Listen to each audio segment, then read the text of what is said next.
Bueno, mi nombre es Alexis Montesinos, yo voy a ser el profesor de esta clase. Eh, yo primero estudié economía en Chile, en la Universidad de Chile, donde hice mi pregrado en economía y después también hice un magíster en economía. Adicional a eso, después me vine acá a Estados Unidos e hice un máster en MIT y también hice mi doctorado en finanzas en MIT.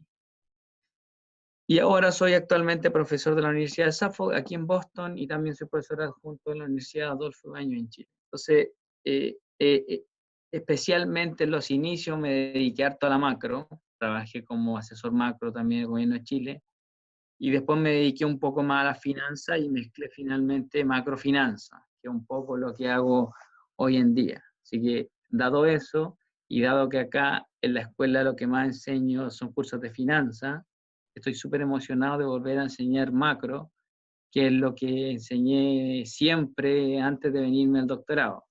Así que ojalá pueda transmitirles toda esa motivación que tengo, ¿cómo se llama?, en este momento. Entonces, si les parece, vamos ahora y vemos el sílabus. ¿Ya? Déjenme compartir mi escritorio para poder mostrarles el sílabus. Acá está.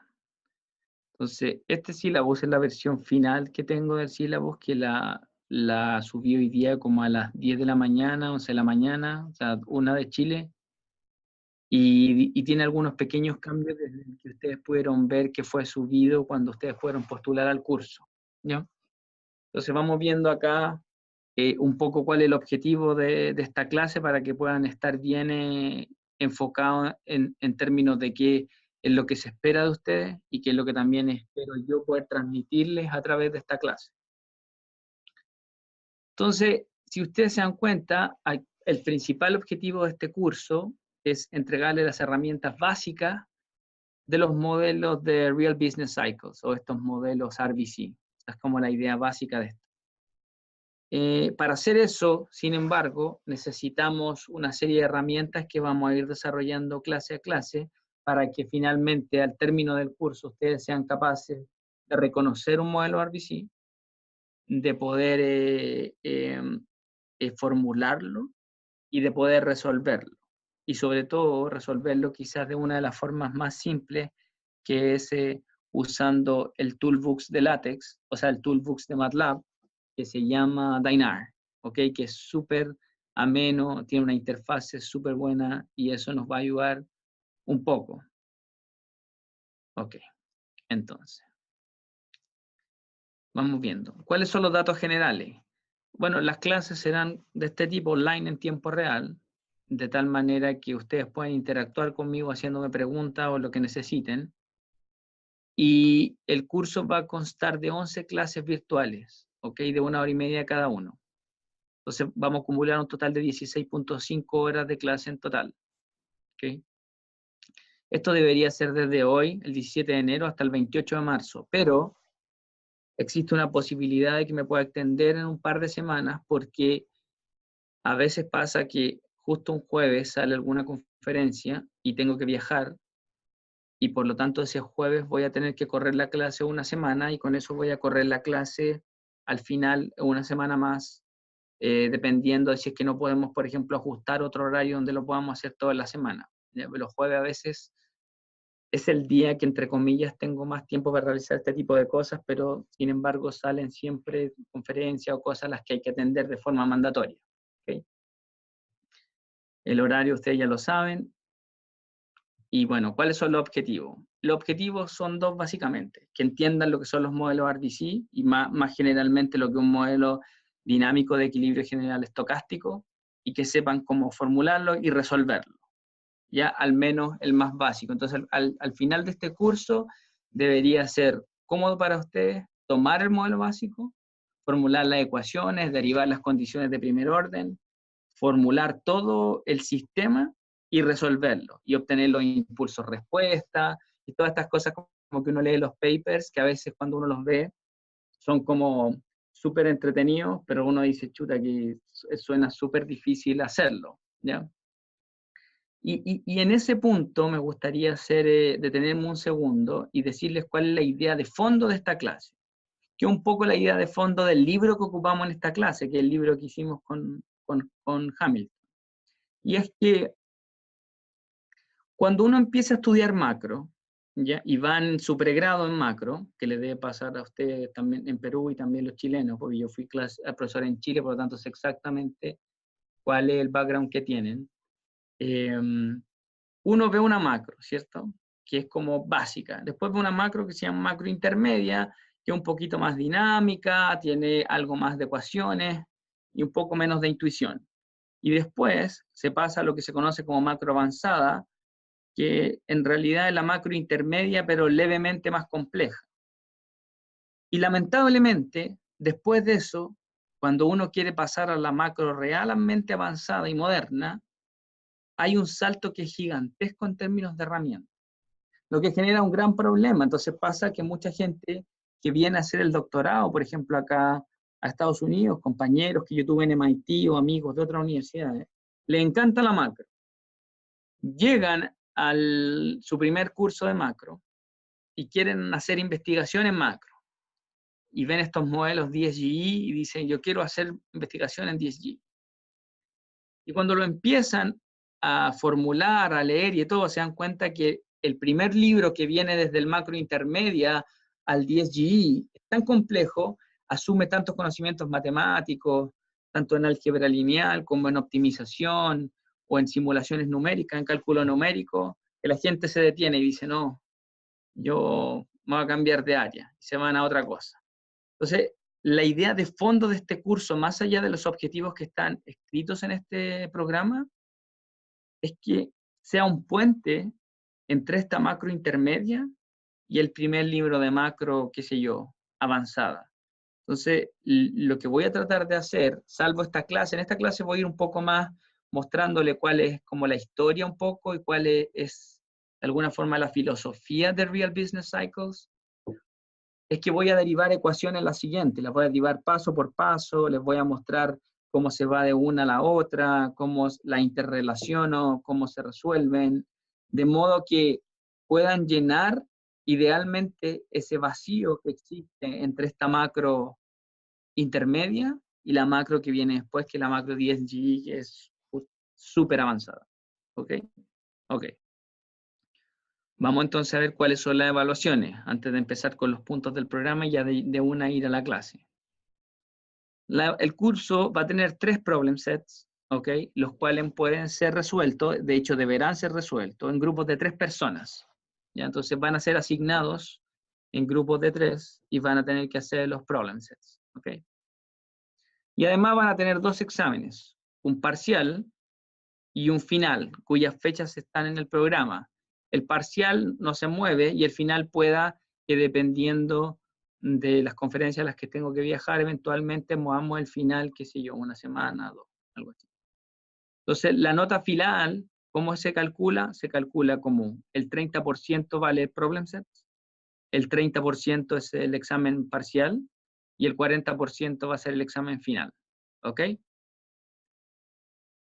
¿Cuál es la bibliografía básica de este curso? Que yo realmente les recomiendo leer. Una, son los papers que están citados en cada uno de los temas. Y dos, es esta tremenda contribución a la teoría económica sin precedente, que es el libro de Hamilton y mío, que se llama Macroeconomía Dinámica, Modelos de Ciclos Económicos Reales. ¿Ok? Este libro realmente es comprensivo en términos de lo que se necesita saber para pasar de esta macro intermedia que yo les cuento a los 10G avanzados con programación dinámica y soluciones numéricas, ¿ya? Y que de hecho, en este curso que yo les voy a hacer, todo lo voy a ver desde el enfoque secuencial, de modo que vamos a ver lagrangiano, para que lo entiendan de forma específica, y no me voy a ir ninguna Bellman, ninguna formulación de programación dinámica, de modo de no complejizar el curso más de lo que se necesita para poder resolver estos modelos. ¿Ok? Ok, entonces de nuevo les recomiendo esta obra maestra para que puedan aprender todavía mucho mejor este curso. Entonces, ¿cuál es la estructura del curso? Y aquí cuando les digo yo esta broma, no sé si están riendo, así que es medio raro esto de hablarle a un computador porque no veo ningún feedback de lo que están haciendo. A lo mejor están terriblemente aburridos, están viendo Netflix al mismo tiempo que están viendo la pantalla, no tengo cómo saberlo. Entonces, primero vamos a empezar con una introducción sobre qué son los RBC, ¿ok? Y dónde se sitúan, porque el concepto del Dynamic Stochastic General Equilibrium Model es algo bastante más general. Y los modelos de Real Business Cycle son un subconjunto de eso. Son ciertos tipos de modelos que asumen unos supuestos, ¿ok? Relacionados al conjunto general que es el DSGE. Entonces, eso es un poco lo que vamos a ver hoy día. Y desde la próxima clase, vamos a empezar con lo que son primero los estudios de los ciclos reales, donde lo que voy a tratar de mostrar es qué es lo que uno haría si tiene datos para poder sacar conclusiones de ciclos reales. Esta parte es súper buena porque vamos a tomar series macro, vamos a aplicar, por ejemplo, el Quadratic-Prescott o filtros como eso, y vamos a poder descomponer entre la parte que es tendencia y la parte que es ciclo, entonces vamos a poder realmente, empíricamente, ver qué es un ciclo económico. Álvaro y Renato, ¿no? Sus patas están en otro. Perdón, no escucho. ¿Qué es lo que están diciendo?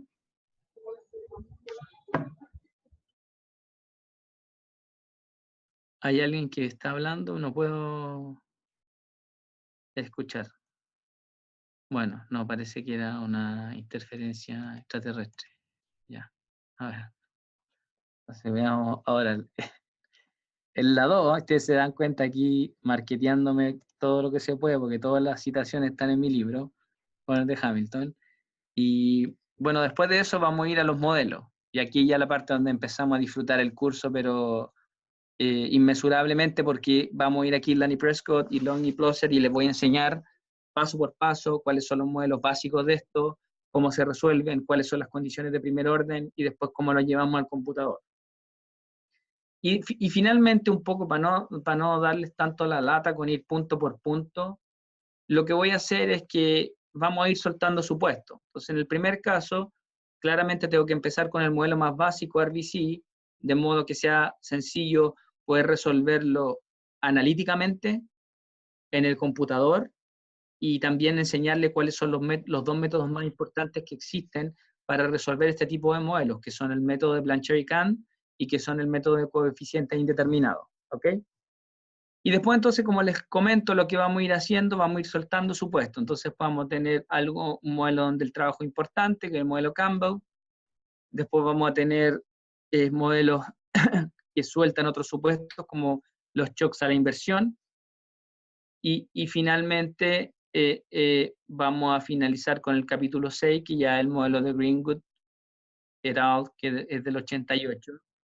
Y es con el que tiene el shock a la eficiencia marginal en la inversión. ¿Ok? Dado que es tan volátil, se ocupa para modelar cuáles son los efectos que esto tiene en el agregado. Entonces, eso sería un poco lo que vamos a ver. Entonces, deberían, de alguna forma, esa introducción motivarle un poco. Este es el cronograma. Entonces, si se fijan, el examen parcial va a ser el 28 de febrero y el final el 4 de abril. Entonces, y aquí están las clases un poco tentativas, ya que estas se pueden ir moviendo un poco, pero lo que yo les quería comentar es que el método va a ser el siguiente: ustedes van a recibir el problem set, van a tener, qué sé yo, 1 semana, 2 semanas para hacerlo, dependiendo de lo complejo que es, y van a tener que mandarme el archivo con las soluciones. Para el examen parcial al final, yo les voy a dar el examen a ustedes, se les va a entregar a través del email, y ustedes van a tener un determinado número de horas para poder resolverlo y me van a tener que mandar las respuestas respectivas de nuevo a través de ya sea Leslie o al email o a través de la página. No lo tengo muy claro todavía, pero esa es como la dinámica del curso. Perfecto. Entonces, antes de seguir, ya pasando simplemente a la clase de hoy, ¿cierto? Que un poco la introducción a que un RBC, me gustaría que me dijeran alguna pregunta, tienen algún comentario, algún miedo, algo que me quieran decir, o lo que sea, un improperio, cualquier cosa. Cuéntenme, o si no tienen ninguna pregunta, me avanzo. Entonces, no sé cómo se hace esto. Bueno, Bueno, hay alguien preguntó. A ver. profesor, ¿hay ¿Sí? alguna manera de conseguir el libro como en PDF? Que no sea por Amazon, por ejemplo. Es buena pregunta. Tengo que verlo. Sí, no sé. Tengo que preguntarle a Hamilton también, que es el otro autor. Pero sí, es una buena pregunta. Voy a ver cómo podemos trabajar sobre eso, para que eventualmente todos puedan tener acceso al libro. Perfecto. Yo los veo entonces y les respondo a la brevedad. ¿Tienen alguna otra pregunta? ¿Nadie? Aquí veo los participantes. No, no hay más preguntas. ¿Algo de las examinaciones? Nada. Entonces, como no hay más preguntas, voy a mostrarles ya directamente cuál es la clase. Entonces, déjenme ver. Ahí está. Ah, no, aquí en el chat me salen más preguntas, pero yo no había visto esto, que yo con la tecnología soy como un abuelo de 90 años, así que espérenme un poco. Estoy recién tratando de enganchar con este Zoom. ¿Algún otro? Me dice, ya, a ver, la pregunta es,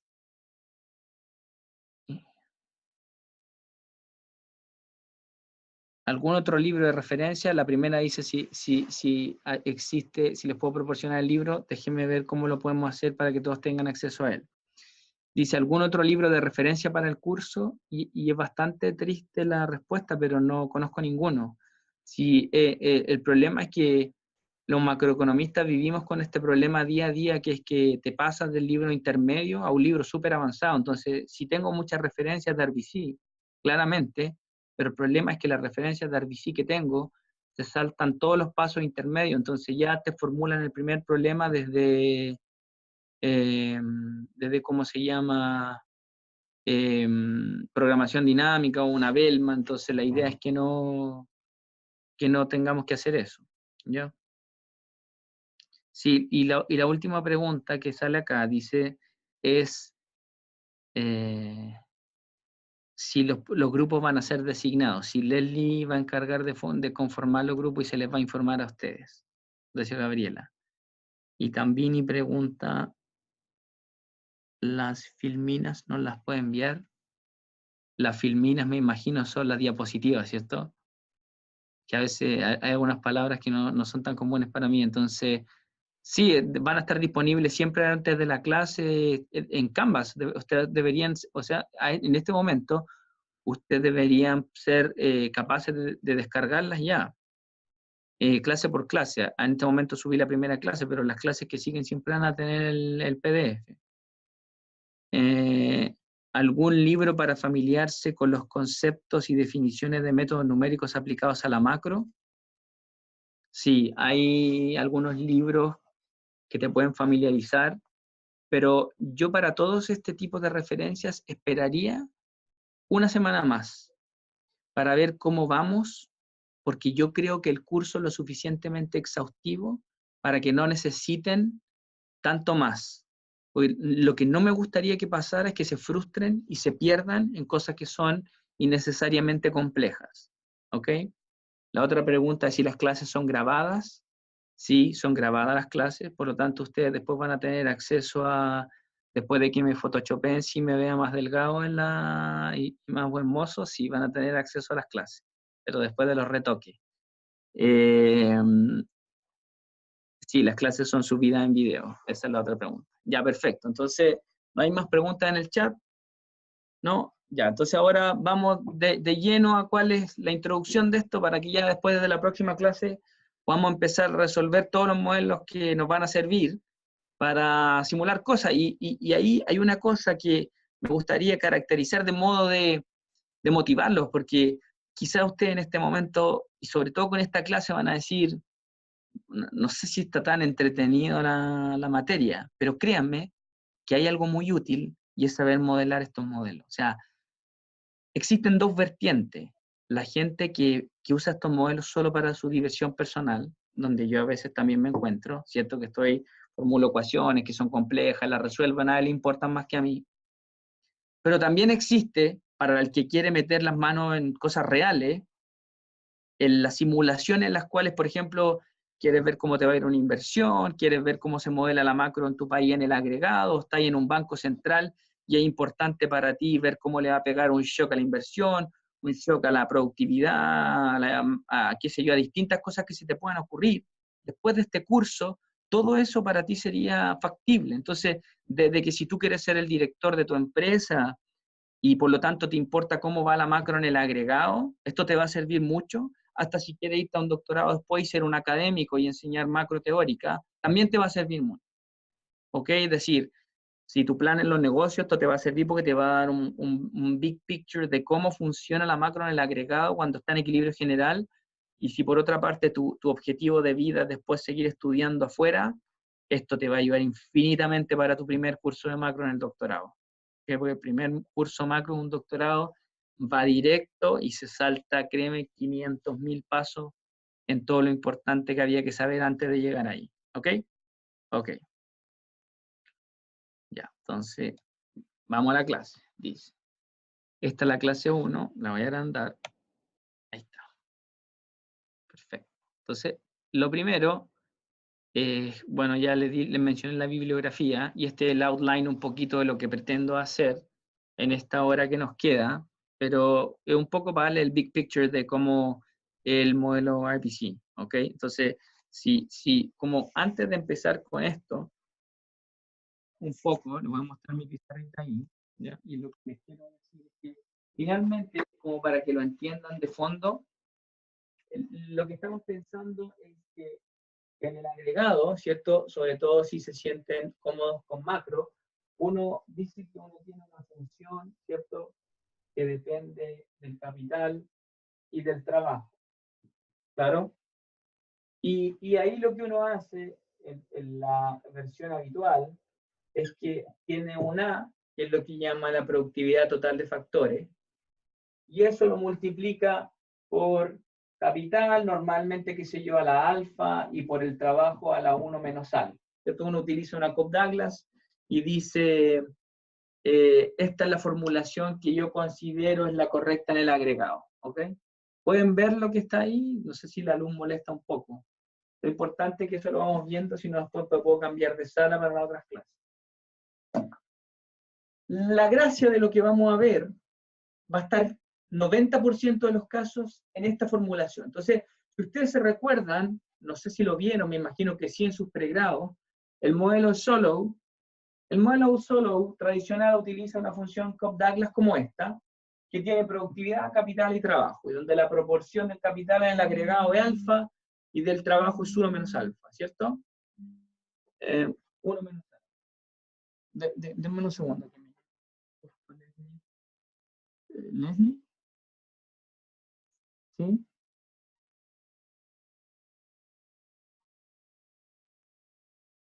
Ya, perfecto.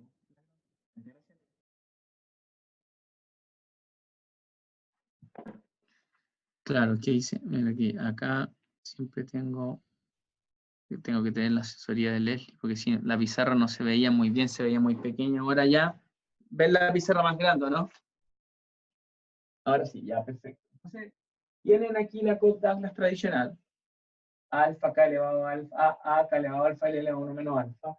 Entonces, en los primeros modelos, lo que se hace en el modelo Solow-Swan es que tú asumes que este A es simplemente a lo que varía en el tiempo, ¿cierto? Entonces, en esta formulación, este A es un A que depende de T, por un K que depende de T, alfa, por un L que depende de T, 1 menos alfa. Y eso es cuando estamos hablando en tiempo continuo, ¿cierto?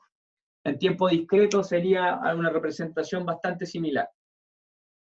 Y lo que se decía es que cuando uno ve esto en crecimiento económico, esta productividad total de factores es la que define el crecimiento de largo plazo y por lo tanto es lo único que te puede generar crecimiento en este largo plazo.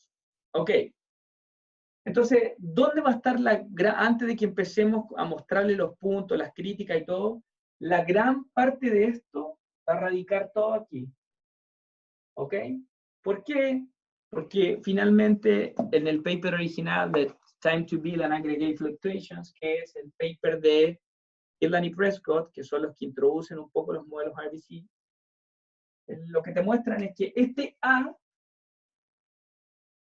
es el que recibe shocks en cada periodo, ¿ok? Entonces, este A en un periodo puede recibir un shock positivo y por lo tanto aumenta y eso aumenta la producción total, o puede recibir un shock negativo y por lo tanto disminuye y te disminuye la producción total.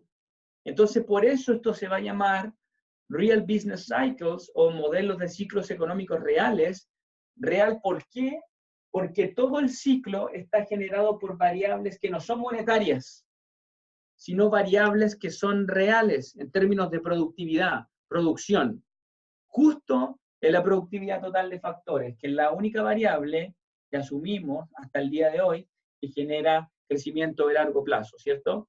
Supongo que ya todos están familiarizados con el hecho de que si vamos a la teoría de crecimiento económico, que es un poco la subyacente a los Real Business Cycles, es que en el largo plazo la única forma de tener crecimiento es a través de la productividad total de factores, ¿cierto? Y ahí tenemos un sinnúmero de modelos que nos ayudan con eso. Entonces, una vez caracterizado esto y que ustedes entiendan que básicamente el mecanismo va a estar siempre acá, va a ser muchísimo más fácil entenderlo. ¿Por qué? Porque en la versión original, que es la versión de Solow Swan, o lo que se utilizó después para construir modelos utilizando esta función Cobb-Douglas, el A es un A que se mueve en el tiempo, pero no se caracteriza, ¿ok? No se caracteriza hasta los modelos de crecimiento endógeno, que son a través de la década del 90, que parten con el modelo clásico de Romer, de crecimiento endógeno. Pero el modelo RBC lo que dice es modelemos este A, démosle una estructura aleatoria, hagámoslo estocástico, y por lo tanto lo puedo choquear en distintos periodos y con eso puedo ver qué pasa en las demás variables. Producto, consumo, empleo, y si hay economía abierta, exportación, importaciones, que si tasa de interés. Entonces, esa va a ser la base de lo que vamos a aprender en este curso. Utilizando algo como esto, vamos a poder modelar el agregado y choquear esta productividad total de factores en el 90% de los casos. ¿Ok? Ok, entonces ahora les voy a volver a compartir la pantalla y les voy a ir mostrando ¿cómo se llama? El PDF, ya. Démosle entonces, muchachos. Si en las siguientes clases pueden, sería ideal que habilitaran sus cámaras, porque así yo puedo ver sus caras y saber un poco si están entretenidos, qué caras tienen. Y dado que no los puedo escuchar y no pueden, como que no me pueden mostrar, o sea, decirme explícitamente lo que sienten, las expresiones faciales ayudan, ¿ok? Así que no sé si en esta clase, de repente en esta clase están en pijama o sentados en la cama, entonces no quieren habilitar su pantalla, pero quizás en las clases posteriores me ayudaría mucho poder ver las expresiones faciales que van teniendo de miedo, de alegría, de aburrimiento, para poder ir ajustando la clase en función de eso. Me encanta cuando son tan obedientes, ahí ya veo un montón de cámaras. Ya, perfecto, muchachos. Entonces, ahí sí, ya. Entonces, esta clase se basa en los siguientes artículos, ¿ya? Y en parte el libro. Ahí ustedes pueden ir, están súper motivados, van y se los leen, nunca va a ser una pérdida de tiempo. ¿Okay? Entonces, de alguna forma, lo que yo voy a tratar de mostrar a través de este curso es cómo, utilizando modelos, uno puede replicar los hechos estilizados. ¿Qué son los hechos estilizados? Son regularidades que se han observado a través del tiempo que se mantienen, ¿ok? Entonces, por ejemplo, una regularidad es que los pagos al capital y el trabajo reales, tasa de interés y salario real, son estables en el tiempo. Por ejemplo, ese es un ejemplo de una regularidad empírica que se mantiene a través del tiempo y por lo tanto le podemos llamar hecho estilizado, ¿ok? La gracia de esto es que si nosotros logramos construir un modelo y ese modelo replica los hechos estilizados o replica los momentos como media, varianza de la economía que estamos tratando de modelar, la hicimos, lo logramos. ¿Me entienden? Entonces esa va a ser de alguna forma, el objetivo de esta clase, tratar de enseñarle a modelar y poder mostrarles que efectivamente esto se puede lograr, ¿ya? Y a veces no se puede lograr, o sea, yo muchas veces que he estado tratando de resolver mis propios RBC, me da, estoy contento, y cuando lo simulo, me da cualquier cosa. Y nada, pues lo tengo que desechar. Ahí están unos meses de trabajo que se van a la basura. Pero si uno hace los supuestos correctos, el modelo debería andar decente. Pero haberlos motivado con eso y no desmotivarlos completamente con lo que acabo de decir de los meses que tiro a la basura. Ya. Entonces, la definición clásica de un ciclo, y lo pueden ver, y en algunas de estas cosas me voy a detener, en otras no, porque para leer lo que está en la diapositiva, eso lo pueden hacer ustedes sin ningún problema, si todos saben leer súper bien. Entonces, voy a tratar de darle el aporte un poco central de lo que queremos lograr, sin leerle lo mismo que ustedes están leyendo en su pantalla. Y después, cuando ya empecemos con las ecuaciones, cuando se van a dar cuenta realmente cuál es el aporte, están mirando la clase, ¿ok? Pero finalmente los ciclos son estas olas que se ven, ¿cierto? Desde un momento de expansión hasta un momento de recesión. Y ahí, dependiendo de cuál es la escuela que veamos, o si vemos NVIDIA o algo así, hay distintas definiciones para el ciclo económico. Lo importante de esto, y qué es lo que tienen que recordar, más allá de la definición exacta, es que pasan de vez en cuando, ¿ya?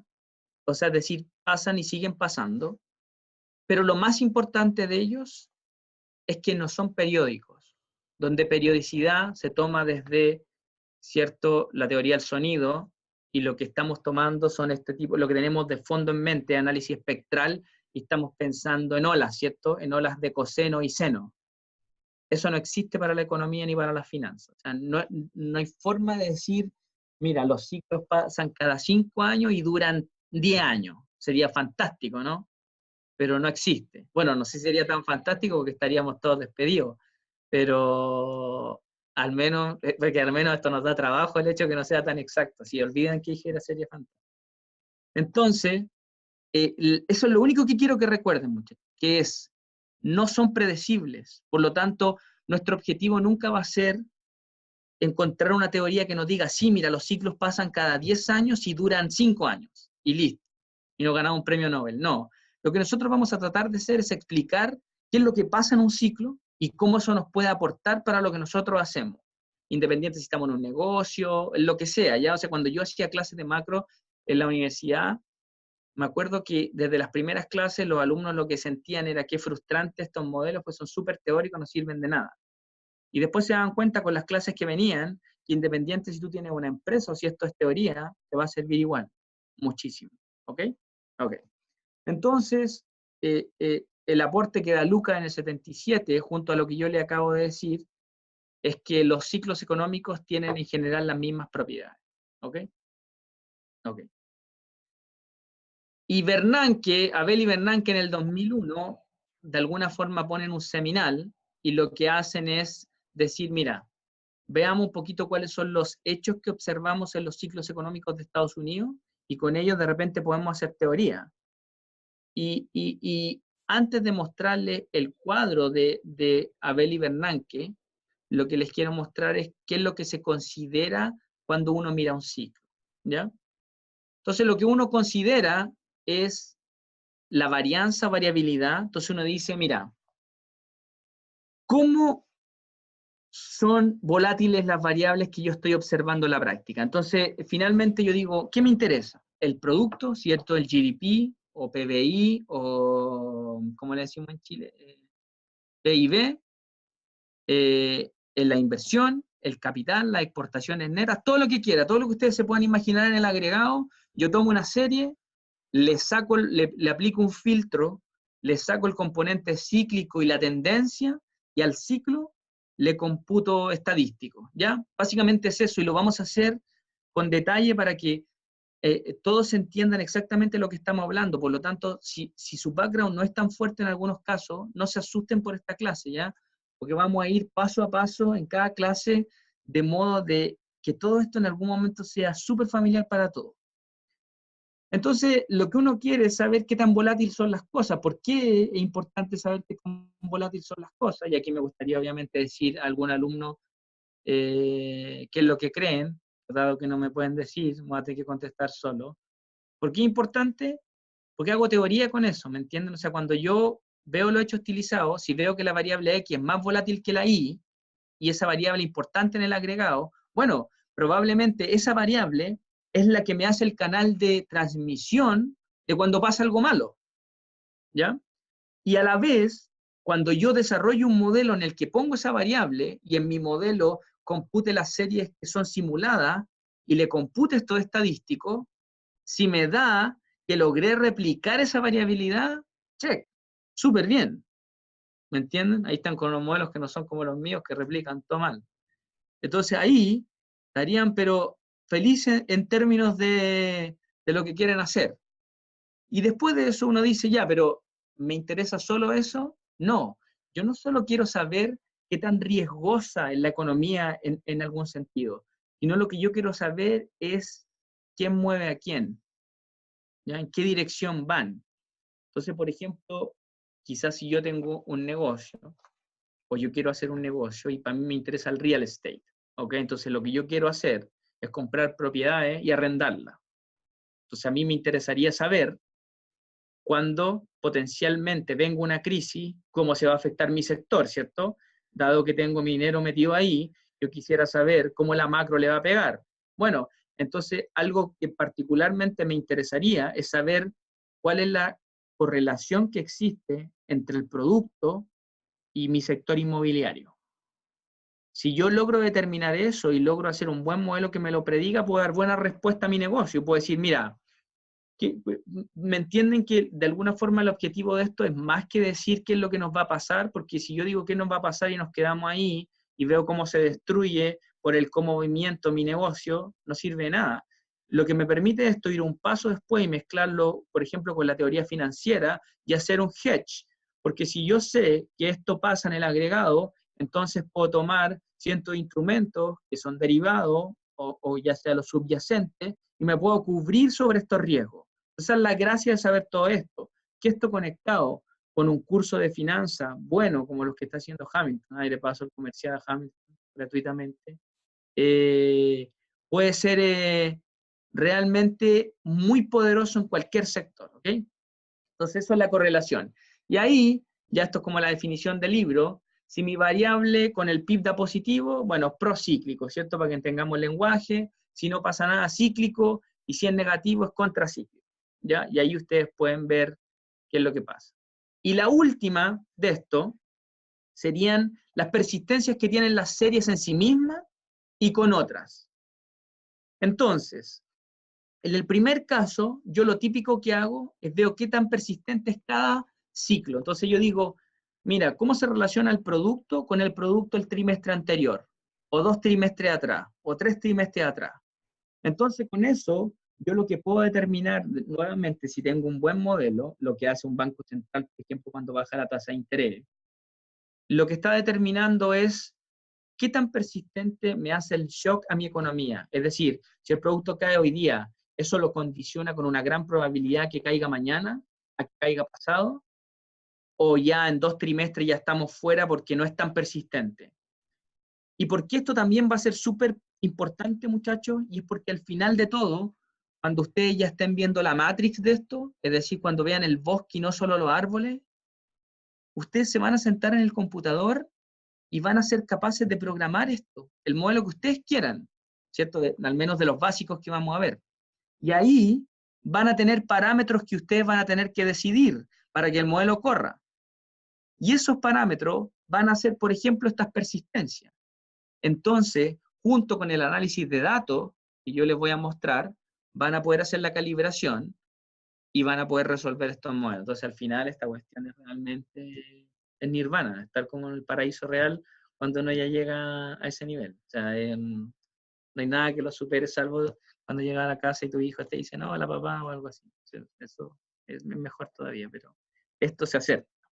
Entonces, y finalmente, van a ver la temporalidad, que es la correlación entre los distintos agregados, pero en forma dinámica. ¿Ok? Entonces, para motivarlo un poco, vamos a ver esto en las series de datos, vamos a extraer parámetros, vamos a aprender a modelar, a resolver, y finalmente vamos a conectar todos juntos. Entonces, para la clase final, ustedes deberían ser capaces en su examen de hacer supuestos, formular las ecuaciones, resolver las condiciones de primer orden, ir al computador, formular todas las ecuaciones, resolverlo y dar conclusiones. O sea, es decir, realmente esto debería ser un curso exhaustivo y comprensivo en esos términos. ¿Ya? Así que les va a servir de todas formas. Entonces, antes de seguir, ¿alguien tiene alguna pregunta? Que aquí me pierdo en el menú de Zoom. Profesor, es ¿Sí? que en el chat me estaba haciendo preguntas. Ya, eso es que ahí me pierdo, porque cuando veo el chat, no sé dónde está el chat. Así que soy como un abuelo 90 años yo con estos software, es la primera vez que lo ocupo. A ver, aquí está, ya lo encontré. Ah, no puedo ver dónde está el chat. Déjenme ver. Aquí está, chat, ya. Entonces, ¿cuál es la pregunta? A ver, déjenme ver. Ahora les voy a responder las preguntas para todos, así como cuando uno está en un video de YouTube. Se puede agrandar el video, ese ya lo agrandé. Dice. Algunos mencionan, se emplea la Cobb-Douglas para hacer comparables los estudios. ¿Es eso lo suficientemente válido para justificar su uso? No, en realidad este es el supuesto que menos se ocupa para utilizarla. Una Cobb-Douglas se ocupa por las siguientes razones. Es una función de producción neoclásica, entonces cumple las propiedades que son adecuadas de acuerdo a lo que observamos empíricamente. Cuando uno observa los hechos estilizados, encuentra lo siguiente. La relación capital a producto es estable en el tiempo, la Cobb-Douglas te da eso. Los pagos al salario real de los trabajadores y la tasa de interés, que es el pago del capital, es estable en el tiempo, y son proporciones además que se mantienen estables, la Cobb-Douglas da eso. Tú esperarías en producción que cada factor, cada unidad que adhieres produce más, por lo tanto la productividad marginal es positiva, pero sin embargo cada unidad adicional cada vez te da menos en el margen, por lo tanto la productividad marginal es decreciente, y la Cobb-Douglas te da eso. Y finalmente tú esperarías que en el límite, cuando el capital o el trabajo tienden a infinito o a cero, se cumplan ciertas condiciones de borde que van a ser muy convenientes cuando queramos resolver los modelos numéricos. Y eso la Cobb-Douglas lo replica bastante bien. Entonces, de alguna forma, eso sería la forma rigurosa de explicar por qué en general usamos una Cobb-Douglas, ¿ok? Más que porque efectivamente queramos como de alguna forma hacer el trick para que nos dé exactamente lo que estamos buscando. Es un poco al revés, ¿ok? Entonces, aquí dice, cuando es robusta se refiere a cumplir lo hecho por la teoría. ¿Cuáles son las condiciones de robustez de un modelo? ¿Pasa por un tema de cumplir las condiciones impuestas por el modelo? No. Robusto es que replique los hechos estilizados, ¿ok? Y un poco, en macro un poco distinta, yo digo, la robustez a lo que es la robustez cuando uno ve estadística econometría, porque cuando estamos en teoría econométrica, robustez se testea bajo diferentes métodos. En lo que se ha llegado como conclusión en la macro es que una teoría que es robusta es una teoría que, bueno, además de estar bien formulada y cumplir con, qué sé yo, las condiciones para que tenga una solución, requiere que replique los momentos y los hechos estilizados. Es decir, tiene que replicar las variabilidades de las variables agregadas, y además tiene que replicar en cierta forma cuál es la dinámica de la economía que estás tratando de modelar. Esos son los análisis de robustez, porque en la creación del modelo tú ya pasaste por todos los análisis de robustez que cumple un modelo que es dinámico y estocástico para ser resuelto. Por lo tanto, la robustez matemática está en la resolución. Lo que otro que estás buscando es simplemente robustez económica. ¿Okay? Están las respuestas del chat. Ya, sigamos. Entonces, ya, eso lo de ustedes. Aquí está, miren. Entonces, si ustedes se dan cuenta, aquí está el paper, está una extracción del paper de Aber y Bernanke del 2001, y son los estadísticos para la economía de Estados Unidos, ¿cierto? Entonces, si se dan cuenta, y aquí quiero que se queden con la primera columna, ya que un poco la parte más importante de esto, estas son las desviaciones estándar, ¿ya? De las variables que tomaron en el paper. Entonces, si se dan cuenta, la primera es el producto, y más allá de los números, ¿ok, muchachos? Sino simplemente ranquémosla, que es un poco lo que tiene que quedar en su cabeza después para que vayamos entendiendo qué es lo que se quiso modelar después de estos tipos de paper. Entonces aquí la conclusión potente que sacan es que si se fijan, lo más volátil que hay es la inversión. ¿Ok? Eso siempre es un hecho estilizado en Real Business Cycles. La inversión es el agregado más volátil dentro de cierto consumo, inversión, gasto de gobierno y exportaciones netas. La inversión es la más volátil. ¿Por qué eso es importante? Por lo que yo les decía antes. Cuando ustedes quieran llevar a cabo su propio modelo, su propia estimación, claramente tienen que encontrar un canal de transmisión para lo que quieren explicar. Y si hay algo que te puede mover el agregado fuerte, va a ser una variable, uno, que tenga una alta volatilidad, y dos, que tenga un gran peso en el agregado. ¿Ok? Entonces, por eso es importante mirar este tipo de cosas. Entonces, si se fijan en la misma tabla, se dan cuenta que no sé si está el capital acá, aquí está la productividad, el producto, el consumo es bastante menos volátil que la inversión. Bueno, y ahí tienen las otras variables. Entonces, ahora miren acá donde están la first order autocorrelation, que es cómo una variable está relacionada a sí misma con un periodo de rezago, ¿cierto? Es decir, cómo el PIB se mueve con sí mismo en un periodo de rezago. Entonces, si se dan cuenta, las correlaciones que tienen las variables en general son bastante altas, ¿cierto? El producto es 0,84, el consumo es 0,80. Y de nuevo, estos son medidas estadísticas que no necesariamente tienen una implicancia económica fuerte, porque son las medidas estadísticas más sencillas. Es decir, si ustedes han tenido los cursos de estadística o econometría como background para esto, ustedes se dan cuenta que simplemente tomando una primera autocorrelación puede que no signifique nada, porque una vez que uno controla por otros factores, esta primera autocorrelación puede irse a cero, ¿cierto? Cuando uno corrige por todas las otras variables que podrían ser relevantes en la estimación del rezago, esta variable podría ser cero, o incluso podría ser diferente. Pero el tema es que una autocorrelación te da un insight de lo que puede ser, pero la robustez estadística de eso está en otro tipo de modelo. ¿Ok? Y aquí se fijan, está la relación contemporánea que tienen con el producto, donde casi todas las variables son procíclicas, lo que es bastante intuitivo, ¿cierto? Uno esperaría, por ejemplo, mientras mejor le va el PIB, más consume la gente. Mientras mejor le va el PIB, mejor está la inversión, ¿cierto? Más se invierte, mientras más ingreso nacional bruto está dentro de la economía. Y si se fijan, lo único que da acá, que, bueno, primero, el salario real, y esta es una de las cosas más potentes que se encontró en este tipo de estudios, el salario real es acíclico, ¿lo ven? Porque te da 0,12. 0,12, si hacen los test correctos estadísticos, es 0, ¿cierto? Entonces, si se dan cuenta, el salario real es acíclico. ¿No les parece contraintuitivo? Porque uno esperaría que si el producto está aumentando, como aumenta el empleo, aumentaran los salarios reales. Pero lo que se encuentra en los estudios es que el salario real no tiene ese comportamiento. Ese es un puzzle que existe en este tipo de macrodinámica. ¿Ok? Y por el otro lado, la tasa de interés es, si es algo, que tampoco es mucha la relación, es contracíclica. ¿No les parece contraintuitivo también? Entonces, vamos a ir tratando de resolver ese tipo de cosas con las clases que vienen, pero van a ser útiles, ¿ok? Van a ser útiles y van a ser útiles ¿para qué? Para tratar de hacer modelamiento. Entonces, nuevamente, supongan que ustedes en este momento quisieran, tan motivados después de esta clase, que dicen, yo quiero hacer el RBC de Perú, yo quiero hacer el RBC de Chile.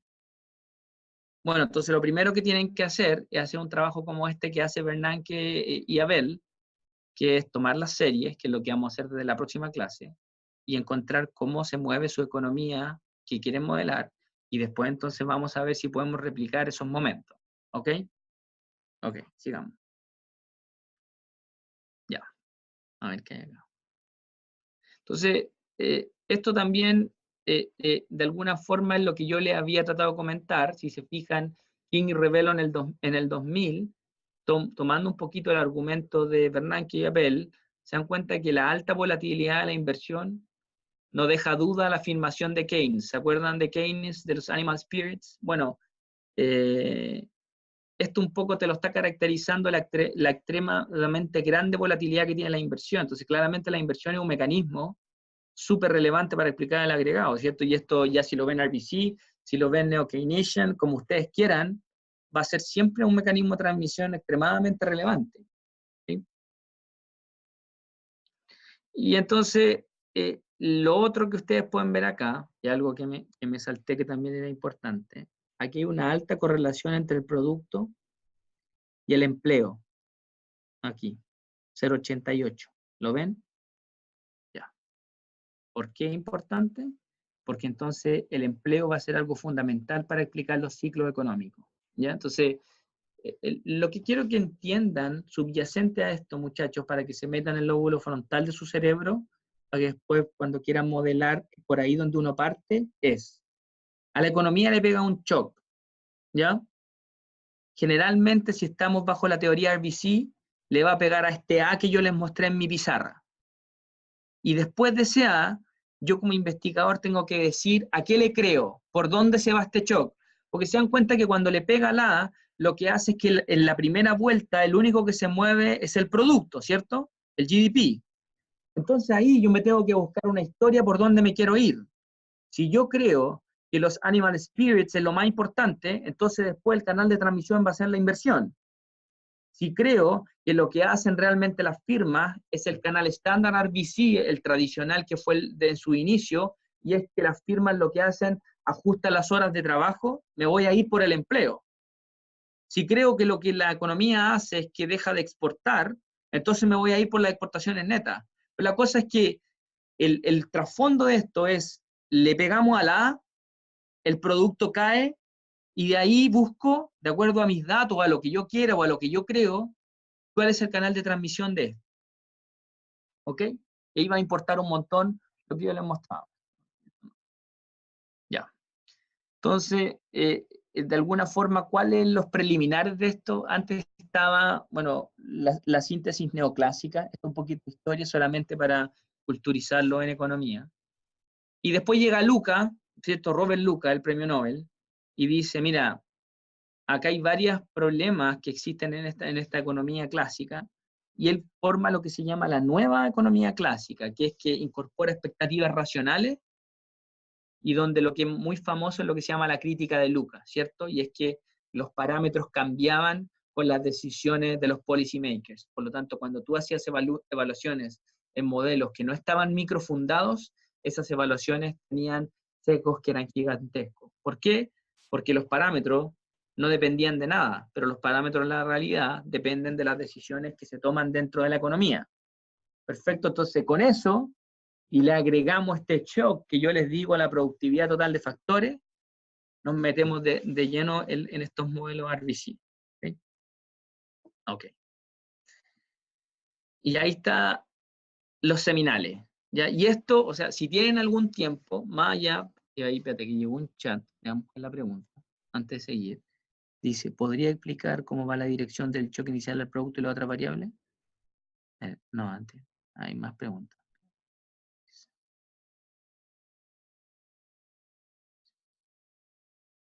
Un segundo.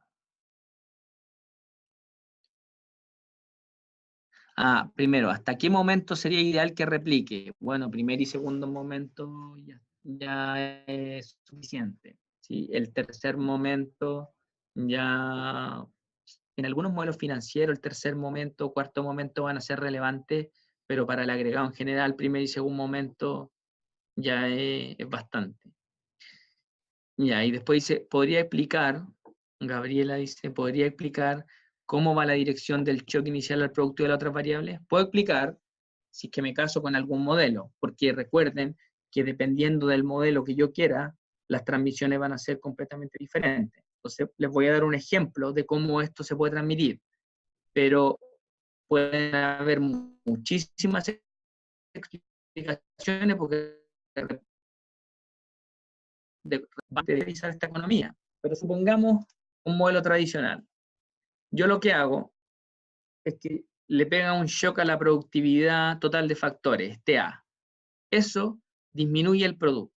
Como disminuye el producto, la firma en la segunda vuelta lo que va a hacer es que está recibiendo menos ingresos, ¿cierto? Como está recibiendo menos ingresos, porque ahora de alguna forma la productividad marginal es menor, ¿qué es lo que va a hacer?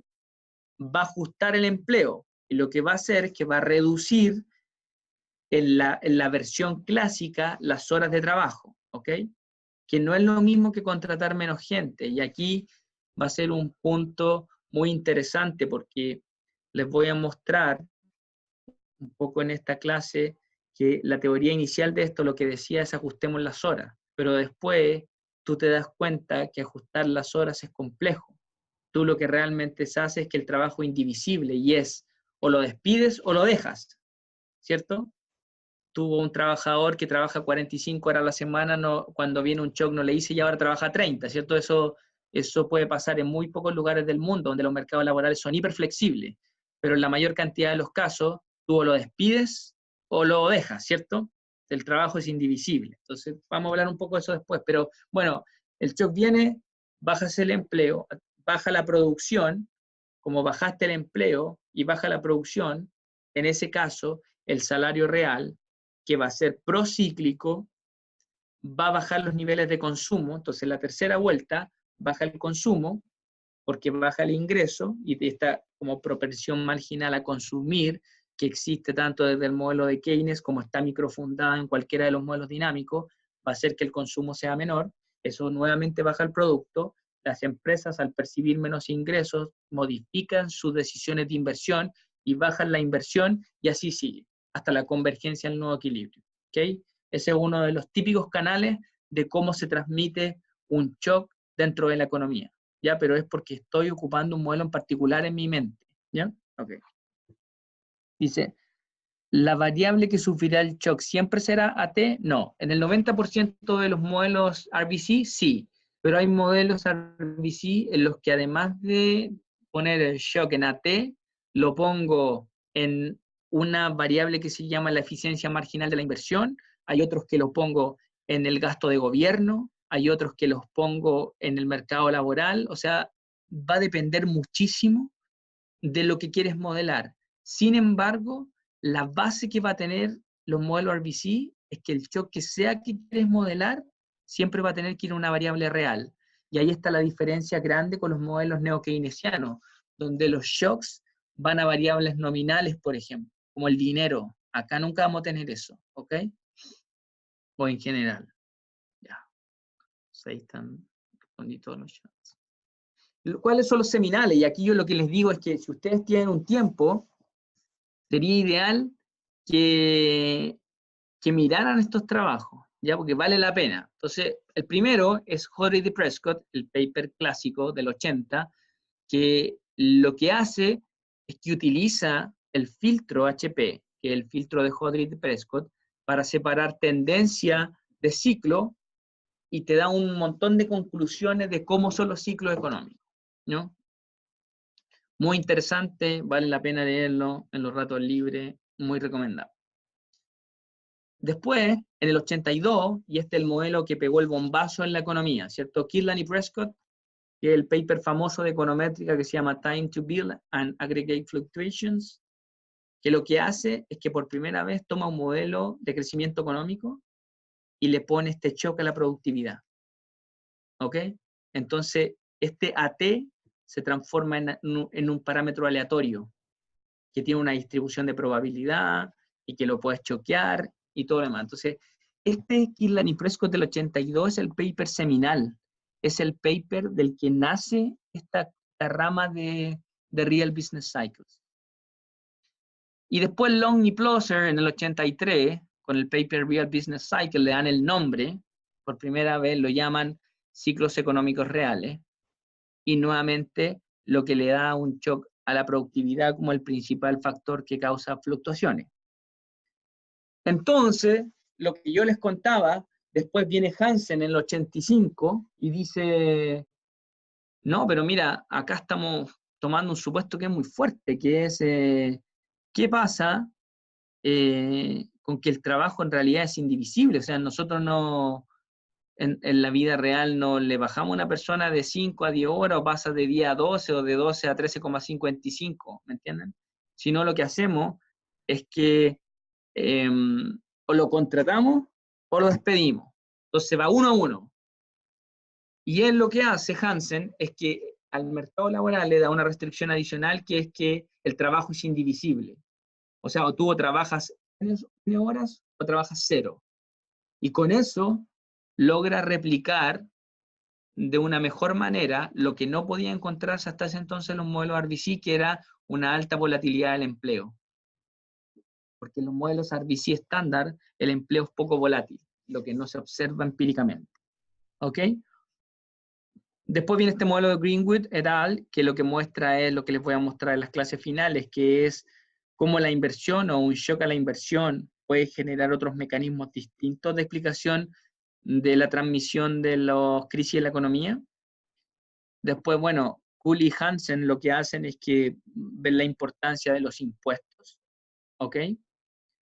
Es que aquí tengo otra pregunta. Dice, ¿lo que se modela son los hechos estilizados? Sí, trata de modelarse los hechos estilizados, Gabriela. Ese es como el objetivo que uno realmente tiene en mente. Y después, Mendoza lo que hace es que lo hace el modelo RBC, el primer modelo RBC como de economía abierta. Y finalmente Rothenberg y Goodford en el 93 lo que hacen es que hacen que el mercado no es competitivo, sino es de competencia oligopolística. Esto yo creo serían los modelos canónicos que si realmente tienen tiempo, sobre todo si todavía no tienen hijos ni nada, yo les recomiendo completamente leerse. De verdad, porque vale la pena, extremadamente entretenido, es difícil pero desafiante, pero si les gusta la macro, lo van a disfrutar, lo van a agradecer. ¿Ok? Aquí está el detalle de estos papers, y aquí déjenme ver como 5 minutos ya. Ya estoy que se me derrite la garganta.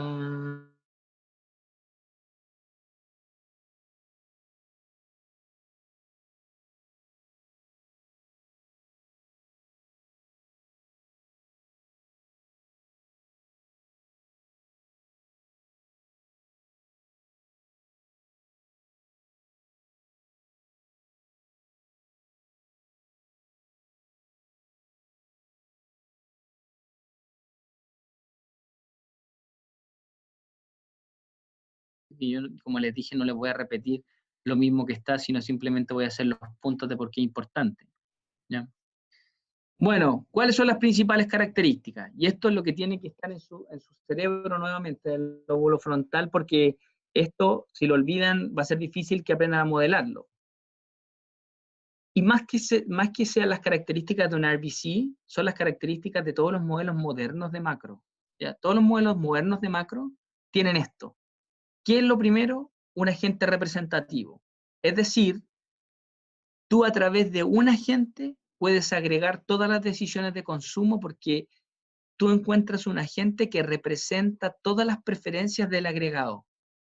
Un supuesto fuerte, sí, pero simplifica muchísimo la resolución de los modelos. ¿Ok? Entonces, acá nuevamente, y yo me acuerdo, siempre hacía este argumento cuando era profesor en Chile, porque siempre estaba el alumno como que quería destruir toda la teoría existente y ganarse un premio Nobel en clase, si eso no sirve de nada.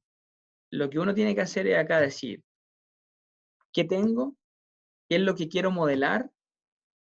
Y qué es tratable en términos numéricos. Porque claramente, si yo digo, ya, no, mira, hay agentes que son tal y agentes que son tal, esta es toda la heterogeneidad, las firmas son esto, y se me ocurren millones de cosas, claro, va a ser un modelo súper completo, pero nadie en el mundo lo puede resolver porque los computadores no te dan la capacidad para hacerlo. Es por eso que hacemos supuestos simplificadores que de alguna forma nos ayudan a resolver esto y poder tener conclusiones, ¿ok? Entonces, más allá de pensar por qué todos los modelos están malos, traten de pensar por qué esos supuestos hacen sentido o no. Porque probablemente los autores, cuando lo hicieron, lo que tuvieron fue un problema de tratabilidad a la hora de resolver ese modelo y tuvieron que hacer ciertas simplificaciones. ¿Okay? Con la tecnología que existe ahora y los métodos computacionales modernos, se pueden resolver modelos con todas las variables de estado que tú quieras, que era algo que no era posible antes, pero así todo es complejo. Y a la vez uno quiere un modelo al final del día que uno pueda decir algo, ¿cierto? O sea, para dar un ejemplo bien particular, tenía un compañero en otro doctorado, un amigo, que estaba haciendo un doctorado en Mathematical Finance, y el tipo tenía un modelo tan grande, tan completo, que era gracioso, pero no entendía qué hacía el modelo. O sea, lo veía y se veía súper bien, pero cuando veía las simulaciones, tú le preguntabas, oye, ¿y esto por qué pasa?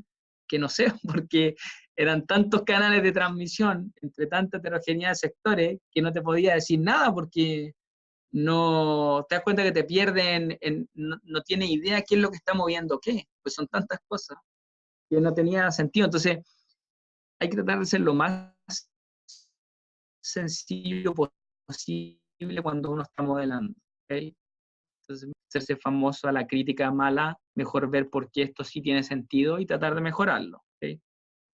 Y en lo segundo, todos estos modelos van a tener una optimización de fondo. Desde la crítica de Lucas, en el 77, todos los modelos usan expectativas racionales y son modelos de optimización microfundados. Ya nadie hace el modelo en que piensa, yo creo que la ecuación es esta ecuación, ¿cierto? Este es el consumo, esta es la inversión, así, y lo justo. O sea, es como el ISLM que uno veía en pregrado, ¿cierto? Es un modelo no microfundado. Es un modelo extremadamente útil, pero claramente se me quedan muchas cosas en el fondo porque no sé de dónde viene nada, porque todo lo saqué de la intuición. Todo lo que se hace en economía moderna viene de una optimización. Entonces, si se dan cuenta, existe la versión actual del ISLM, y es muy parecido, pero la diferencia es que los parámetros que obtengo vienen de una optimización, de agentes que resuelven algo óptimamente. Entonces ahí me gustaría detenerme un segundo para hacer una mínima contribución, y es, cuando uno empieza con esto,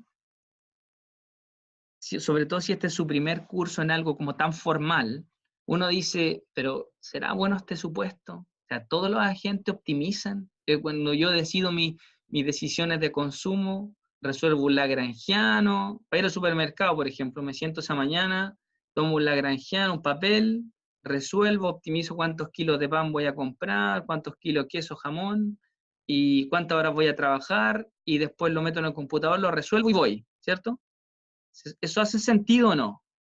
Claro, entonces uno piensa, quizás cuando yo modelo a los agentes de esta forma, tan racionales, es un pésimo supuesto. Bueno, el punto ahí es el siguiente, y acá voy a tomar, voy a citar una cuota de Milton Friedman, el monetarista premio Nobel, ¿cierto? Me imagino todos conocen al economista. Y el tipo dice, porque una le preguntaban lo mismo, ¿ya? Cuando le criticaban, pero todos estos supuestos que los agentes hacen esto son tan como irreales porque en realidad nadie lo hace. Y el tipo lo que responde es, mira, ¿ustedes han visto alguna vez un jugador de pool? Claro que sí, todos alguna vez hemos ido a jugar pool, ¿cierto? Terminado, ¿cómo se llama? Ebrio después de jugar, pero esa no era la parte de la historia de Milton Friedman. Entonces, Milton Friedman dice, bueno, cuando el jugador de pool está ahí, ¿qué es lo que hace? Le pega la pelota, ¿cierto? Y el tipo no sabe las leyes de la física, el tipo no ocupa la ecuación diferencial de aceleración ni de lanzamiento de proyectil para modelar la trayectoria de la pelota, ¿cierto? Pero sí lo hace. Entonces, independiente de que el jugador de pool no sabe todo esto y no optimiza y no lo hace, sí lo está haciendo igual, porque finalmente lo que está haciendo es lo mejor que puede con los conocimientos que tiene. Entonces, de alguna forma, como eso no se puede modelar imperfectamente, es extremadamente potente el supuesto de decir que los agentes hacen lo mejor que pueden con lo que tienen, es decir, optimizan. ¿Me entienden? Entonces, ¿es un buen supuesto? Claramente lo es. Porque si yo quisiera modelar agentes que hacen comportamientos imperfectos, que tendría cualquier cosa, ¿me entienden? Entonces, este es un modelo que se ha aceptado muchísimo el día de hoy, a pesar de que si uno le da una vuelta siente que es un supuesto muy fuerte, no lo es. ¿Ok? Bueno, los mecanismos, que es lo que ya le he estado contando un poco, hay de impulso y de propagación. El impulso básicamente el que hace que la variable se desvíe de su estado estacionario, ¿ya? Y después el de propagación, el que amplifica los efectos, ¿ok? Esto un poco para que aprendan el lenguaje, pero básicamente los mecanismos van a ser los canales que voy a utilizar para poder explicar lo que estoy observando, que es un poco la explicación que les di antes. Entonces, ¿cuáles son los más conocidos de esto? Y toda esta parte de la clase es para que en lo que sigue no nos dediquemos solamente a la matemática, ya, sino que tengan un poquito el background de poder explicar lo que estamos viendo, porque lamentablemente la economía moderna y la finanza moderna han convergido al punto donde esto parece matemática aplicada y no parece economía ni finanza. Entonces, para poder descolgarse un poco de esto, una vez que resolvamos condiciones de primer orden y resolvamos los modelos, lo interesante sería decir qué es lo que está pasando, ¿cierto? De otra forma, no es mucho el aporte que estamos haciendo con la teoría. Entonces, el primer canal y el típico, el suavizamiento del consumo, ¿cierto? ¿Qué es lo que yo hago? Cuando hay un shock, lo que trato de hacer es o consumo más hoy día o mañana, pero lo que trato de hacer es mantener el consumo estable en el tiempo. ¿Cierto? ¿Alguien me podría contestar eso? ¿Por qué uno trata de mantener el consumo estable en el tiempo? A través del chat o lo que sea. ¿Por qué uno trata de mantener el consumo estable en el tiempo?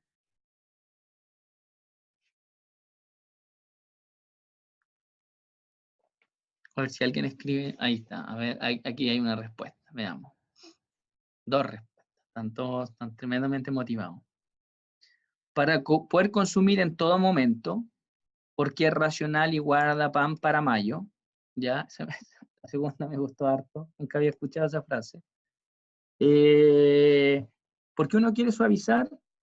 Y es simplemente por esto. Miren, el supuesto básico de esto es que tanto en los estudios observacionales psicológicos como en economía, ya es bastante creíble que los agentes tienen preferencias que son estrictamente cóncavas, ¿ok? O sea, la función de utilidad es estrictamente cóncava y eso me da preferencias que son estrictamente convexas. ¿Qué es lo que implica eso? Que yo prefiero los promedios a los extremos. Por lo tanto, uno tiende a pensar que yo soy más feliz consumiendo $100 cada mes que $200 un mes, 0 el otro, 200 el otro, 0 el otro. ¿Me entienden? ¿Por qué? Porque somos aversos al riesgo, que visto desde el punto de vista financiero, pero finalmente lo que queremos es consumir un promedio más o menos estable, ¿ok? Que es un poco lo que decía, suavizar el consumo brinda estabilidad, Yelena, otra forma de verlo, ¿ya? Pero, claro, otra forma de verlo es la teoría del ciclo de vida del ingreso permanente, como lo menciona aquí Aníbal. Pero eso un poco, ¿ya? ¿Cuál es el trasfondo de esto? Psicológicamente lo pueden ver por estabilidad o lo que ustedes quieran, económicamente, es que los agentes tienen preferencias que son estrictamente convexas, funciones de utilidad que son estrictamente cóncavas, ¿ok? La utilidad marginal es positiva pero decreciente. Entonces, ¿qué es lo que yo voy a querer? Suavizar, porque si no, los costos que tengo son gigantescos respecto al beneficio marginal de una unidad más de consumo en otro periodo. ¿Okay? Entonces, es un canal importante, claramente un canal importante, porque cuando hay un shock, lo que yo voy a tratar es como en este periodo tengo menos ingresos, voy a tratar de pedir un préstamo, lo que sea, para poder suavizar, para no quedar con tan poco consumo en este periodo y tanto consumo en el otro, respecto al promedio que yo quisiera tener.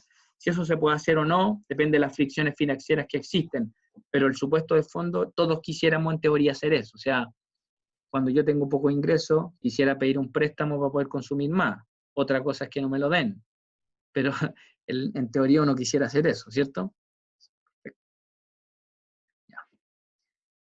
Y aquí están los otros canales, y bueno, rezagos de la inversión, y esto de alguna forma lo que tiene en mente el Banco Central, ¿cierto? Que Cuando uno cambia la tasa de interés o ve un shock, después esto le pega el producto a través de la inversión, porque las empresas están recibiendo menos flujo, por lo tanto, el beneficio marginal del precio invertido, o lo que conocemos como Q de Tobin, ¿cierto?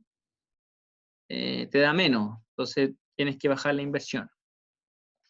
Y después están las últimas dos, que son la elasticidad de sustitución intertemporal, que es como yo sustituyo este trabajo y ocio entre periodos. Y finalmente la acumulación de inventario, pero que es el mecanismo menos consistente con la evidencia empírica, que es que lo que hacen realmente las empresas es que acumulan inventario en estos periodos, o en periodos buenos para después abastecer en periodos malos. Pero bueno, eso no se observa empíricamente. Ya les mencioné lo de las expectativas racionales, y finalmente yo diría, a ver cuánto me queda, claro, equilibrio general, y esta es la parte potente de la macro moderna, y es que si ustedes se dan cuenta, por ejemplo, cuando uno ve el modelo ISLM o se acuerda de él, es un equilibrio parcial, ¿cierto? Porque yo lo que estoy haciendo es modelar sectores en particular. La gracia que tienen los modelos que vamos a ver en este curso es que son de equilibrio general. Lo que quiere decir es que todos los sectores están conectados. Por lo tanto, cuando yo muevo el consumo, se me va a mover la inversión en alguna vuelta, se me va a mover el empleo, se me van a mover porque están todos relacionados. Esa es la parte más potente de esto, ¿ok? Y finalmente es que son dinámicos, ¿ya? ¿Por qué? Porque se ha demostrado que los modelos estáticos dejan mucho atrás. En cambio, los modelos dinámicos pueden caracterizar el canal completo de transmisión desde la primera vuelta, que es el producto, para después consumo, inversión, tasa de interés y todo a través del tiempo. Entonces podemos tener estos como pinturas, estas imágenes que son muy útiles, que son los impulsos de respuesta de qué pasa en el primer año, en el segundo, en el tercero, en el cuarto.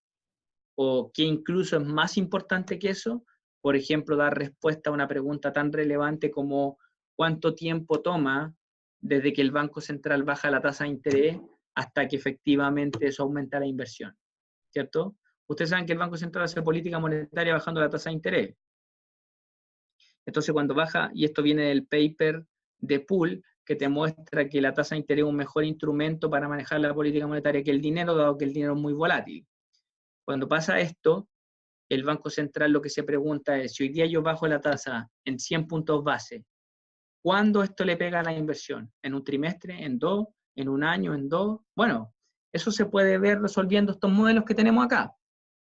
Entonces, finalmente, todo ese tipo de preguntas van a ser preguntas súper interesantes de poder ser resueltas. ¿Ok? Ya. Pasos de análisis. Yo creo que, a ver, déjenme ver hasta dónde llega, porque yo creo que aquí con esto terminamos. Y ustedes leen el resto, después empezar con los modelos, si no se va a volver muy fome la clase. Ya. Listo, esta es la última. A ver, me parece.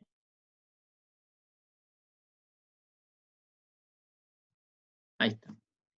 Pasos de análisis, ¿ya? Y esto es cómo lo vamos a hacer en lo que viene del curso siempre. ¿Cuál es la receta cocina? ¿Cuál es la receta cocina para poder resolver estos modelos y ser exitoso en hacerlo? ¿Ok? Porque, como les mencionaba, estos modelos son complejos. Y recuerden, para la próxima clase, si todos pueden, habilitar su cámara, gracias a los que lo hicieron hoy día, pero si pueden, todos los que faltan la próxima clase la habilitan, porque de verdad me sirve mucho ver las caras que están poniendo cuando estoy explicando, ¿ya? Porque eso me permite ver si lo están pasando bien, o están muy aburridos, o están mirando otra cosa. Y también me permite ver si están riendo con las bromas que estoy haciendo, que hoy día no me ha ido muy bien. Veo un par nomás como que se ríen, otros están ahí medio serios. Pero iré mejorando, voy a mejorar la rutina de las clases que vienen. Entonces, ¿cuáles son los pasos? El primero es construir un modelo. Después que uno lo construye, tiene que hallar las condiciones de primer orden, ¿ok? Las condiciones de primer orden es básicamente formulado lagrangiano, derivar igual a la cero, ¿ya?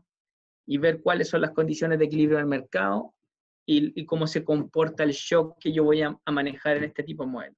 Después de eso, cuando yo tenga todas las condiciones, van a haber parámetros que me van a quedar ahí dando vueltas, que no se van a determinar endógenamente en el modelo. Por lo tanto, esos parámetros les voy a tener que dar un valor. En la teoría moderna, hacer eso se llama calibración. ¿Por qué? Porque la mayor cantidad de los datos, de esos parámetros, los saco de los datos reales. Entonces, hago algún método y estimo cuánto es la elasticidad de sustitución intertemporal entre el consumo, por ejemplo. Hago un método y determino cuál es la tasa de depreciación para los datos que estoy utilizando. Entonces, ese paso va a ser súper importante porque finalmente de los datos voy a extraer cuáles son los parámetros fijos que tengo en el modelo. Después de eso, yo hallo el estado estacionario, que es el momento en el cual digo, supongamos que mi modelo no es estocástico, sino es estático. Y en ese caso puedo determinar el estado estacionario. Después de eso, vamos a tener que irnos a métodos numéricos, porque ahí lo que yo digo es ya, tengo todas estas ecuaciones, pero todas estas ecuaciones son no lineales, ¿cierto? Por ejemplo, si utilizo una CRRA en consumo para resolver el modelo, me va a quedar una ecuación de Euler que es súper no lineal. ¿Cómo la resuelvo? Bueno, se puede resolver de forma no lineal, es súper complejo, pero puedo ocupar los métodos que vamos a ver en este curso, que son los tradicionales, y es resolver sistemas de ecuaciones lineales. Bueno, perfecto, pero entonces lo que tengo que hacer es tomar lo no lineal y volverlo lineal. Entonces lo que hago es log linealizar el modelo. Y después con eso utilizo ya sea el método de Blanchard-Kahn, un método de proyección, el método de coeficiente indeterminado o alguno que yo quiera, y encuentro las soluciones, las funciones de política del modelo, y con eso puedo modelar, ver los momentos, bueno, ya sea primeros o segundos momentos, y ver los impulsos respuesta, que es una parte súper relevante de esto, que es decir, qué pasa y cuánto persistencia tiene en cada variable el shock que estoy tratando de modelar. ¿Ok? Y ahí tienen el diagrama de alguna forma de cómo uno lo vería de una forma así como en gráfica, lo que yo le acabo de decir. Bueno, y lo demás no tiene mucho sentido para lo que vamos a ver ahora, por lo que ya le acabo de explicar, y eso y lo demás lo prefiero ver directamente cuando vayamos al modelo de Long y Plosser desde la clase subsiguiente, porque yo creo que en la siguiente vamos a meternos en los filtros y ver cómo se calculan todos estos estadísticos empíricos. ¿Ok? Entonces, ¿tienen alguna pregunta? A ver, aquí hay pregunta. Dice, profesor, ¿podría explicar de nuevo lo de la calibración? Claro. Te voy a dar un ejemplo, mira. Déjame que me llame Leslie. Voy a agrandarla esta vez. Y vamos a ver aquí. A ver. ¿Ahí ven mi pizarra o no? Que no me veo yo. Ya, ahí. Ah, no. Ahí veo a Brian solamente. Qué raro. A ver.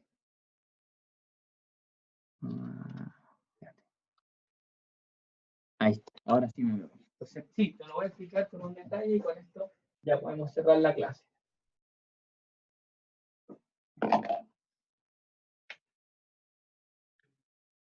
Por ejemplo, supongo que yo deseo modelar el consumo y digo que CT, la función de utilidad de la gente, es esto. Entonces yo digo, la función de utilidad del agente representativo es una CRRA, ¿cierto? Una Constant Relative Risk Aversion. Utility Function, entonces lo que ocupo es eso que está ahí. ¿Ya? Entonces, yo cuando obtenga la condición de primer orden de esta ecuación, me va a quedar algo, dependiendo del modelo que yo esté utilizando, pero me debería quedar algo como esto. U' de CT es igual a beta, la expectativa en T, de U' de CT más 1. ¿Cierto? Esa es la ecuación de Euler. Ojo que vamos a ir respecto a esto en mucho detalle en su momento, ya si solamente estoy dando el ejemplo de qué es calibrar. Entonces me va a dar esto, ¿cierto? Donde beta es el factor de descuento intertemporal. Entonces, si yo aplico aquí U' de CT, me va a quedar CT elevado menos sigma. Y acá me va a quedar beta, la expectativa en T, de CT más 1, elevado menos sigma. ¿Cierto? ¿Ya? Y acá me encuentro con dos problemas. Primero, tengo que ver cuál es el valor de beta y cuál es el valor de sigma. Porque cuando yo quiera resolver este modelo, no lo voy a poder resolver, dado que no existe solución analítica en general para este tipo de modelo, y por lo tanto solo tengo que realizar aproximaciones numéricas voy a necesitar valores numéricos para cada parámetro. Si no, no lo voy a poder resolver en forma numérica.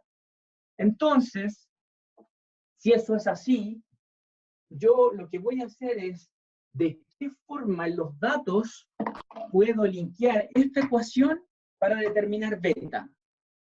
Entonces, por ejemplo, lo que uno hace es decir, pero mira, asumamos que es el estado estacionario. Y en estado estacionario esto me va a quedar C menos sigma es igual a beta.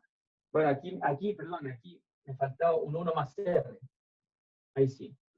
1 más R. 1 más R es T más 1. Un detallito. Entonces, acá cuando yo trate de hacer esto, me va a quedar que C, ya le quito el subíndice T porque estamos en el estado estacionario, va a ser igual a beta, ya la expectativa no va a aplicar porque voy a estar en estado estacionario, C menos sigma, y esto por 1 más R, que también no va a estar en el estado estacionario.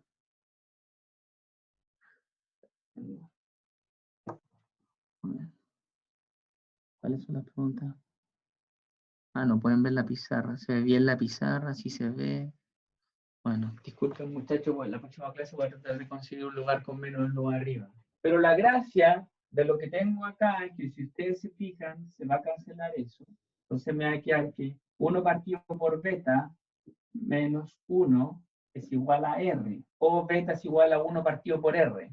Y acá yo voy a buscar una serie de datos donde esté R en mi economía, y ahí reemplazando CR, sumándole 1 y pasando el beta para allá, 1 sobre lo que encuentre, voy a poder encontrar con los datos ese beta. Eso es calibrar. Entonces ahí yo lo que hago es, a través de la serie que tengo y de alguna ecuación del modelo, determino realmente qué es lo que el parámetro que me encuentran los datos, y con eso después lo resuelvo numéricamente. Entonces no sé si ahí responde bien la pregunta de lo que era calibrar. Espero que sí. Entonces, bueno, eso muchachos, espero les haya gustado la primera clase. Espero, si tienen algún feedback me lo pueden hacer llegar. Traten de que sea algo que pueda contribuir a la clase, más allá de lo que escapa de los alcances de la clase misma. Y eso, muchas gracias por conectarse y nos estamos viendo. Yo les voy avisando cómo va todas las clases y lo que sigue. ¿Okay? Un abrazo muchachos, que estén muy bien.